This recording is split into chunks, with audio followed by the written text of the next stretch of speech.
Have you ever walked into an old house and felt instantly transported, maybe by the gleam of a retro tile countertop or the charm of a breakfast nook tucked into a sunny corner?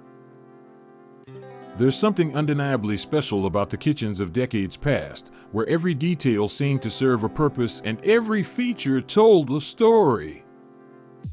Today, we're dusting off the pages of mid-century design to rediscover the clever little touches that made these spaces so warm and inviting. Remember the satisfying click of a push-button stove or the hidden convenience of a pull-down ironing board? Or maybe you've heard tales about Hoosier cabinets with flour sifters built right in, or spotted a rolling pin drawer that made baking a breeze.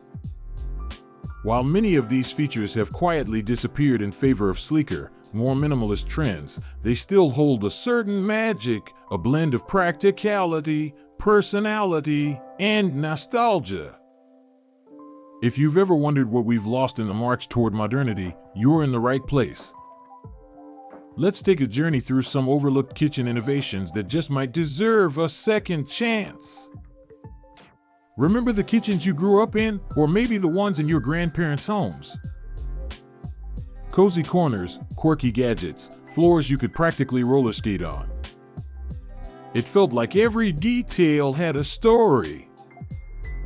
But somewhere along the way, we traded those little touches for sleeker, modern looks. Open shelves, stainless everything, and endless islands. Sure, it's beautiful. But does anyone else miss that old school warmth? Sometimes, I think about the breakfast nooks, those snug benches where we'd squeeze in together for pancakes. Or the tile countertops, colorful and cool to the touch, each square a splash of personality. Even the sounds, like the satisfying snap of a push-button stove or the gentle glide of a built-in ironing board. These weren't just design choices, they were small acts of love. They made kitchens feel alive. Today, we're taking a trip down memory lane. We're dusting off 11 vintage kitchen features that once made our homes unique and asking if maybe it's time to give them another shot. So whether you grew up with these, or you're just curious about the clever, charming details of the past, settle in. Let's explore the small touches that made yesterday's kitchens unforgettable. Ready? Let's dive in. Let's start with a little spot that always felt like the heart of the home, the breakfast nook. You know the one, a cozy corner, usually tucked beside a window, with built-in benches hugging a little table. There's something magical about those nooks. Maybe it's the sunlight streaming in while you sip your morning coffee, or the way the cushions seem to invite you to linger over pancakes just a little longer. Breakfast nooks were inspired by diners and old English pubs. That's why they have that welcoming, communal feeling, like you're gathering in your own tiny cafe every day. Families squeezed together for toast and orange juice. Kids did their homework there, or played Go Fish while dinner simmered nearby. And those benches? They were practical, too. Lids would lift up to reveal hidden storage for tablecloths, puzzles, or even a stash of cookies. It was the kind of place where you could tuck yourself away on a rainy afternoon, book in hand, feeling safe and snug. But as open floor plans started to take over, these nooks slowly disappeared. People wanted bigger spaces, more light, and less clutter. Walls were knocked down, and the cozy corners went with them. Still, if you ever find a house with a breakfast nook, or maybe you're lucky enough to have one, you know it's a treasure. It's a spot for first cups of coffee and late-night chats, for art projects and Sunday crossword puzzles. It's where the ordinary becomes special, just because you're sharing it with someone. Isn't there something comforting about having a corner that belongs to memories? Maybe it's time we bring back the breakfast nook, a little cafe of our own, right at home. Now let's talk about tiled countertops, the true unsung heroes of the vintage kitchen.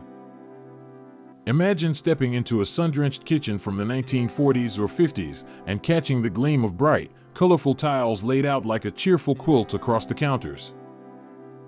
A pop of turquoise here, a band of butter yellow over there. These tiles turned ordinary kitchens into works of art. And they were more than just pretty faces. Tiled countertops were tough. If you chipped or cracked a tile, you could fix just that one section, no need to redo the whole counter. That made them practical, especially for bustling families where accidents were just a part of life. The variety was endless, too. There were bold colors, playful patterns, even handmade tiles that gave each kitchen its own unique personality. You could match your countertop to your backsplash, your floor, or even your favorite set of mixing bowls. And the tactile feel of tile under your fingertips, there's something solid and comforting about it. But for all that charm, tiled countertops had a catch: the grout. All those little lines between tiles might look sweet at first, but they were magnets for crumbs and spills. Cleaning grout grooves after a baking session? Not exactly anyone's idea of a good time. And over the years, as home design leaned more toward low maintenance and seamless surfaces, tile gave way to laminate, then to granite and quartz. People just wanted counters they could wipe down in one easy swipe. So the tiles faded from fashion. But honestly, there's a joy in those little imperfections. Each chip and crack told a story. And there's something magical about kneading dough on a cool, smooth tile, watching sunlight dance across the colors. Maybe grout lines aren't coming back anytime soon, but it's hard not to miss the charm of a kitchen that felt both sturdy and handmade. Let's talk about something that brought both a pop of color and a practical touch to kitchens for generations: linoleum floors. Maybe you remember the sound, soft underfoot, with that gentle cushion when you stepped out of bed for your first cup of coffee. Linoleum isn't just a throwback, it's actually made from natural materials like linseed oil, pine resin, cork dust, and even jute. Back in the day, it felt like every kitchen had those cheerful, busy patterns, florals, geometric prints, checkerboards.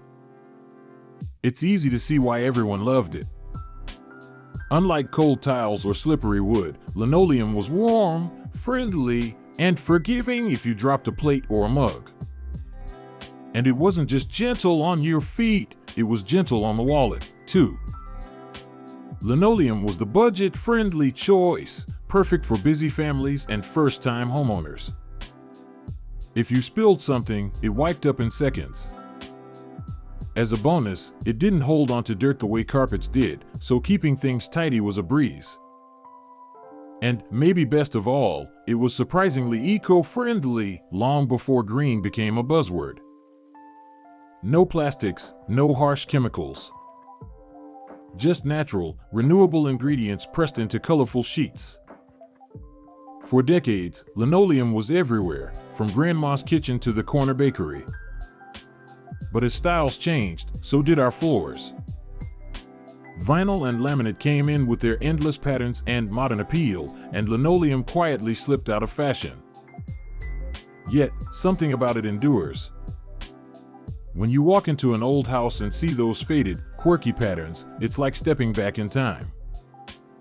There's a comfort, a softness, a little bit of history under your feet.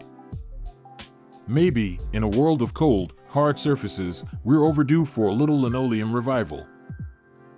Because some things, like warmth and color, never really go out of style.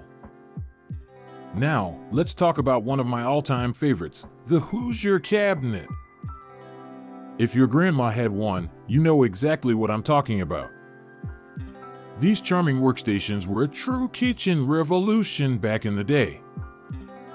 Before built-in cabinets were even a thing, the Hoosier cabinet reigned supreme. Imagine a cabinet that's your pantry, baking station, and prep counter, all rolled into one. You'd open a door and find flour ready to go in a built-in sifter, sugar in its own bin, and maybe a row of neatly labeled spice jars. There was a spot for everything: measuring cups, rolling pins, even cookbooks. Pull out a shelf, and you've got a bonus countertop, perfect for kneading dough or chopping veggies. Some even had metal-lined bread drawers or racks to hold your tea towels. It was like having a Swiss Army knife for your kitchen. And the look, oh, that look. Glossy white enamel, sturdy oak or maple frames, and little glass knobs that caught the light. They felt solid, practical, and welcoming all at once. These cabinets didn't just save space, they made daily cooking feel special. Everything you needed was right there at your fingertips. It was organized, efficient, and actually kind of fun. Baking cookies with a Hoosier cabinet, you felt like you had your own secret baking headquarters. And even though built-in cabinetry eventually took over, there's something about a Hoosier that just oozes nostalgia. It's the kind of feature that brings back memories of flour-dusted aprons, handwritten recipes, and warm afternoons in cozy kitchens. Honestly, I think we could all use a little more of that magic today.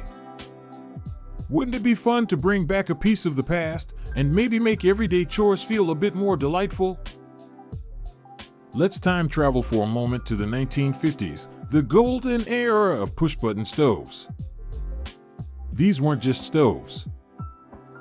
They were a glimpse into a space-age future right in your own home. Imagine walking into the kitchen, ready to make breakfast, and instead of twisting a clunky metal knob, you simply press a button. There's something so satisfying about that gentle click. It felt like you were launching a rocket rather than just frying eggs. Push-button stoves had a clean, unbroken look. The buttons were often lined up in a row, sometimes labeled with charming little icons for each burner or function. It was intuitive, and it looked, honestly, just plain cool. There was a sense of promise in those buttons, a belief that the future was bright, efficient, and at your fingertips. These stoves became the pride of many mid-century kitchens. They fit so perfectly with the atomic-inspired decor, chrome accents, pastel colors, and those boomerang-shaped countertops. The push-button controls weren't just a novelty, they represented progress. They made the kitchen feel less like a chore and more like an adventure. Of course, over time, they faded out of fashion. Designs changed. Safety standards evolved. We drifted back to knobs, then onto touchpads and smart screens. But there's a nostalgia in those old buttons, a tactile memory of innovation, hope, and a dash of retro glamour. Maybe push-button stoves weren't perfect, they could get stuck or lose their springiness over the years. But when you see one now, it still looks futuristic, like something out of the Jetsons. It makes you wonder why we ever gave up on that simple, push-to-cook magic. Wouldn't it be amazing to give these space-age wonders a second chance? Maybe, just maybe, it's time to bring a little bit of that retrofuturism back into the kitchen. Let's talk about a little piece of kitchen magic that used to be hiding right in the wall, the pull-down ironing board. If you grew up visiting your grandmother's house, you might remember the satisfying click as she popped open that slim panel. Out came a perfectly sized ironing board, already at the right height, ready for a quick press. No wrestling with squeaky, wobbly legs. No dragging a heavy board out from behind a door. It was simply there, waiting to make life a little bit easier. These built-in wonders were especially popular in mid-century homes, when making the most of every square inch was a way of life. For busy families, it was a real time saver. It wasn't just about shirts or dress pants either. People would touch up table linens, tea towels, even aprons, right there, steps from the stove or sink. There was something almost ritualistic about the process.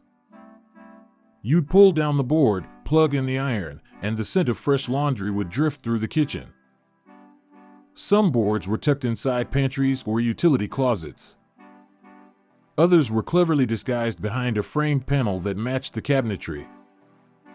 A few even had little shelves for starch sprays or a sewing kit, a tiny command center for household chores. Over time, as homes grew larger and laundry rooms became their own spaces, the pull-down ironing board faded from the kitchen. Suddenly, ironing was banished to the basement or a back hallway. But there's an undeniable charm in that old setup. It was about making housekeeping a little more manageable. About not having to leave the bright heart of the home just to smooth a wrinkle.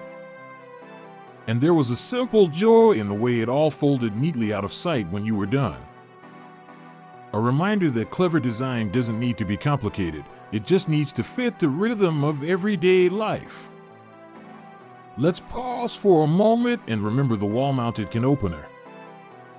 If you grew up in a house built anytime between the 1950s and the 1970s, there's a good chance you know exactly what I mean.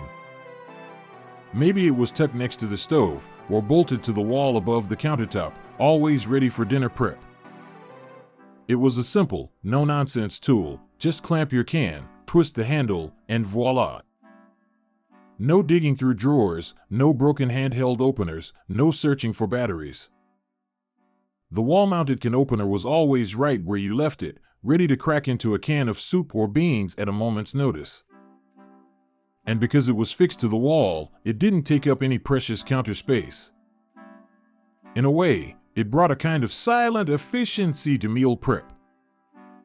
You'd finish the job, flick off the lid, and move right along.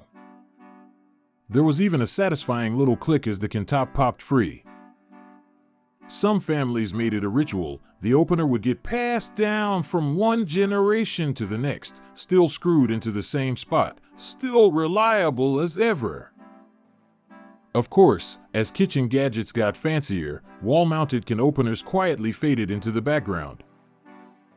Electric models strutted onto the scene, promising speed and a little bit of showmanship. Handheld openers shrank down, hiding out in kitchen drawers. But there's something special about those wall-mounted originals. They were part of the kitchen's daily rhythm, a little fixture that helped dinner come together, night after night. You rarely saw them break, and once you learned the right twist, they worked like a charm. It's funny how such a small, utilitarian tool could hold so many memories. For some of us, the sight of one still brings us back to Grandma's house, Sunday suppers, and the simple pleasure of preparing a meal together. Maybe it's time we gave the humble wall-mounted can opener another chance. Let's step back to a time when baking wasn't just a task, it was almost an art form. Imagine opening your kitchen cabinet, and instead of just shelves, you spot a clever little contraption built right in, the flour sifter. These were the secret weapon for home bakers everywhere. No more digging out a handheld sifter, making a mess on the counter, or struggling to measure out just the right amount. With a built-in flour sifter, you simply placed your bowl beneath, turned the crank or pressed the handle, and watched the flour fall in a light, even stream. It was like having a sprinkle of magic at your fingertips every time you baked a cake, kneaded bread, or whipped up cookies for a family gathering. They weren't just practical, they were calming. The soft rattle and became part of the kitchen's rhythm.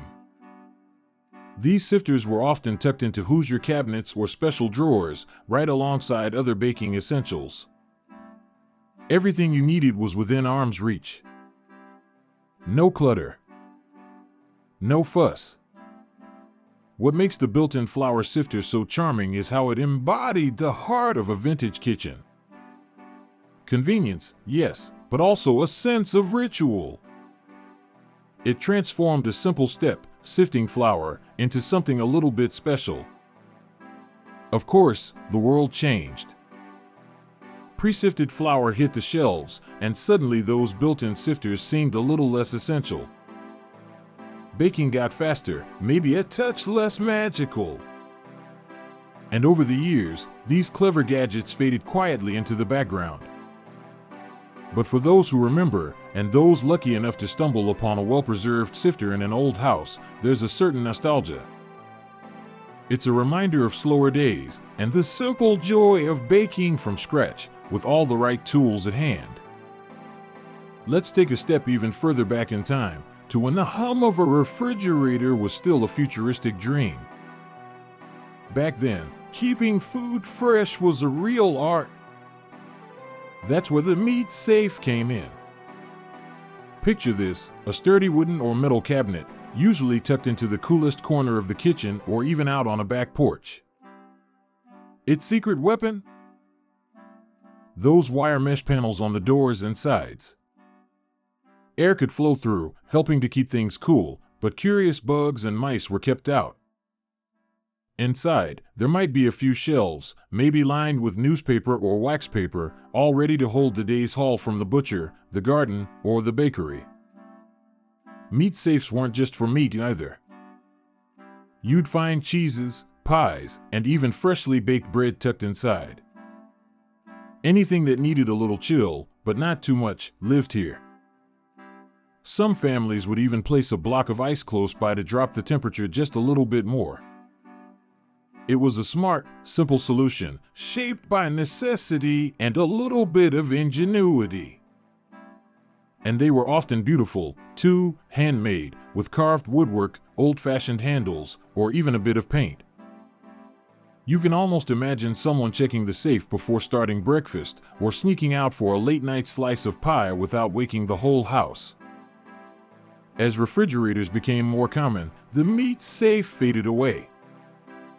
But a few still linger in old farmhouses or tucked away in antique shops, quietly reminding us there was once a time when food storage took a bit more thought and a bit more care.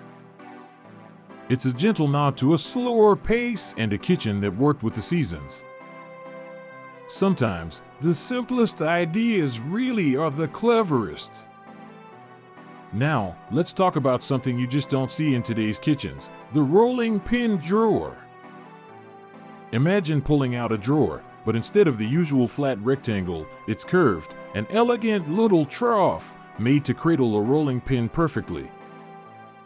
No more digging through a jumble of utensils or having your beloved rolling pin rattling around with pots and pans. It had its own special spot, shaped just for it, always within reach when you needed to roll out dough for cookies or pie. It sounds like a small thing, but for anyone who loves baking, it's the kind of thoughtful detail that makes all the difference.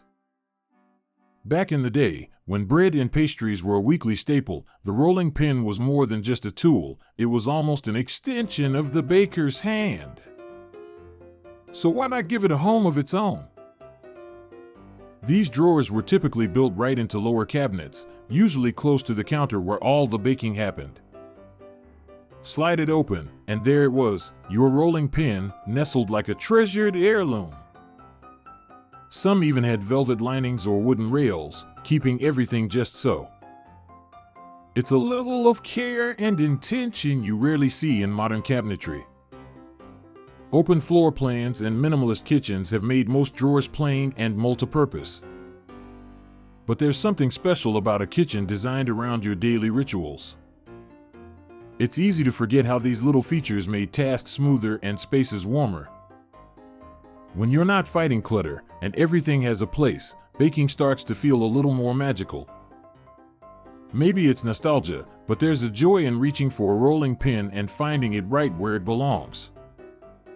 It's the kind of quiet luxury that doesn't ask for attention, it just makes life a little sweeter. Imagine if kitchens today brought back those little touches. Maybe baking would feel less like a chore and more like a cherished moment. A rolling pin drawer, simple, clever, and a reminder that sometimes the best storage is made with a baker's heart in mind. Ever dream of cleaning your whole kitchen with just a flick of the wrist and a gentle hum in the background? Let's talk about the magic of central vacuum systems. These built-in wonders were like having a silent helper in your walls. No bulky, noisy machines to drag around. Instead, you just plug a lightweight hose into a wall inlet and whoosh, crumbs, pet hair, and flour dust disappeared. It felt almost futuristic. The system's motor was often tucked away in the basement or garage, so you barely heard a sound. just a soft rush of air, so much quieter than today's portable vacuums. And because the main unit was more powerful, you got a deeper clean with less effort. No cords to trip over.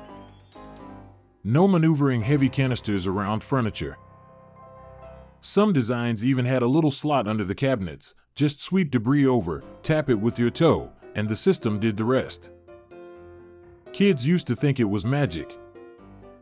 It was especially handy for multi-story homes, one system, clean floors everywhere. Guests barely noticed the difference, but for the people living there, it felt like a touch of everyday luxury. Of course, as time went on, portable vacuums became lighter, cheaper, and easier to store. Central systems lost their place in the spotlight. But there's something special about that built-in convenience. It spoke to a time when homes were designed to make life a little easier, a little neater. You didn't just clean, you felt like you had a secret advantage. Maybe it's time we gave that quiet kind of convenience another look. After all, a kitchen isn't just a place for cooking. It's a place for making memories, and maybe for a little bit of magic in the everyday. It's funny, isn't it? How just a glimpse of old tiles or a cozy breakfast nook can bring back a whole world of memories. These vintage kitchen features aren't just about decor or clever gadgets, they're about how kitchens used to feel.